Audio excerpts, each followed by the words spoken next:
Memory Code. What's up, everybody? This is Memory Code. In this video, I'm going to show you how to make custom slicing presets in Ableton Live. Let's get into it. What up, what up? So yeah, I just wanted to do a quick video on this. If you can get your slicing presets set up exactly how you want them, it can really help your workflow be a lot quicker and smoother. So I'm going to show you how I set up my presets for chopping samples, and then also how I do it for chopping drums. The first thing you need is a blank MIDI channel. Once you have that, just drag a drum rack right onto the channel, and then drag a simpler onto C1. You can use sampler. I like to use simpler because it's a little bit more straightforward. And once you have that, you can just start setting up everything. So I'm going to show you what I like to have, and then just figure out exactly what you want, and then just go in there and do this. So the first thing I do is switch it to one shot. I'm going to link in the comments just so you can check out the difference between these three modes, but I really like one shot. I'm going to turn the filter to a 12 dB high pass, set that to 30 Hertz. I'm going to turn snap off. If you turn snap off, just make sure that you pay attention to the fade in and fade out so you don't get any clicks or pops. I'm going to turn LFO off. I'm going to leave fade in and fade out at 10 milliseconds. Velocity sensitivity for the volume to 0. I like to do that so when I'm playing in a sequence, like if I get really hyped and play hard, it won't make the sound louder. Or if I like kind of miss a pad or just hit it kind of light, I'll still get a full sound. So I like that for when I'm working out sequences. I set the volume to 0. I do that because when I'm playing in a sequence, I want to hear the full volume that I was hearing when I was actually sampling. So if you do that, just make sure you have some sort of limiting or compression set up, or you might need to lower your channel volume so you don't clip out. So that's pretty much it. But for sample chopping, I like to have everything in the same choke group. So to get to the choke groups, just click on the chain selector and then click on the input output.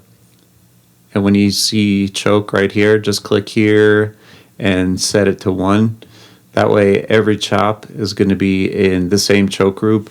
And that just means if there's a sound playing, if you play another sound, the new sound that you play will cut off the old sound.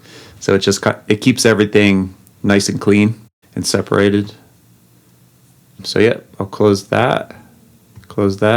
And then before I save this, there's just 2 more things I like to do. I like to add these audio effects. The first one is utility. And that's really helpful in case you want to switch the stereo channel, put something in mono. You could deal with the width. You could put just the low frequencies in mono. And so that's really helpful to have for every chop, just so you can process each thing separately. And then the other thing I do is EQ8. And I like to have that just so I can EQ each chop separately. I personally don't like to macro map for sample chops because I like to be able to process each chop separately. But I do like to have macros for other types of racks. All you need to do is click the macro selector, click map, click on whichever parameter that you want to map to a macro. I'll do fade in, and then click map under whichever macro you want. I'll do macro 1, and you can see I get it up in the list up here. You can set the minimum and maximum value. And once you have that dialed in, just click map again, and you can see I got that little dot on the fade in, and that just means that it's mapped to a macro. And when I turn this, it adjusts the fade in, and again it'll do that for every chop in the rack. And if you ever want to undo a mapping, just click map, go up to the list and delete it, click delete, and then click map again, and you can see it's not there anymore.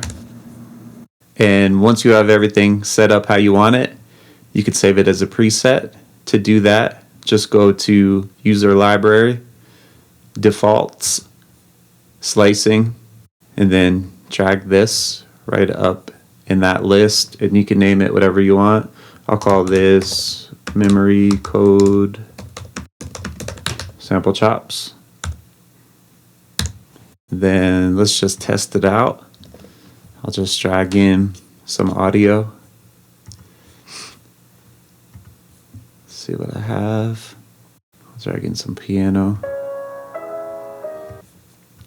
Alright, I'll just put a few chops in here. Keep it quick.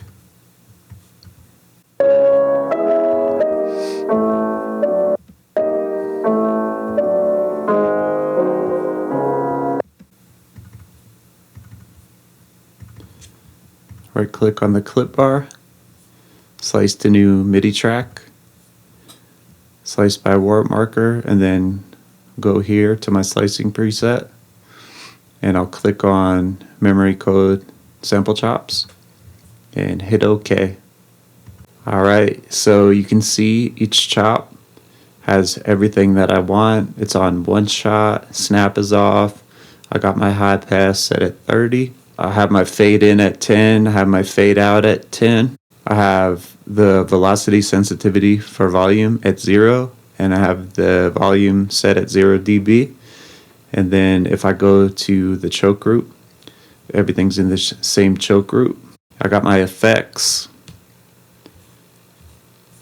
The only difference between my sample preset and my drum chopping preset is for my drums, I won't have a choke group, so that way I can play multiple sounds at once. So in order to do that, you can do that really quick. Just click on the chain selector, back to in out, choke group none, and then I just go back to user library and I'll drag this, and instead of calling it sample chops, I'll call it drum chops.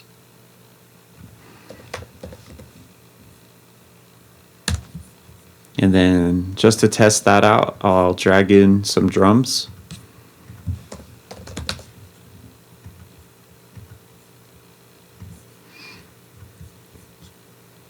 And I'll throw in a few chops.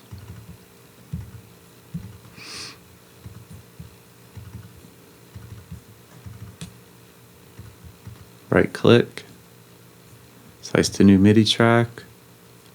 Create one slice per warp marker, slicing preset, memory code, drum chops, hit OK.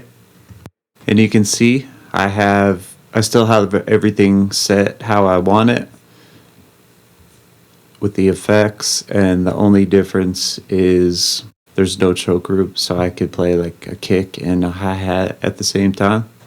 Alright, so that's it. Hopefully it was helpful. Hit me in the comments if you have any questions.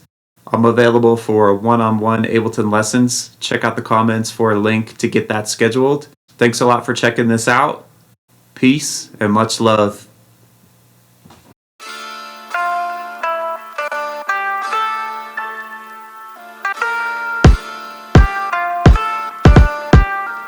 Memory code.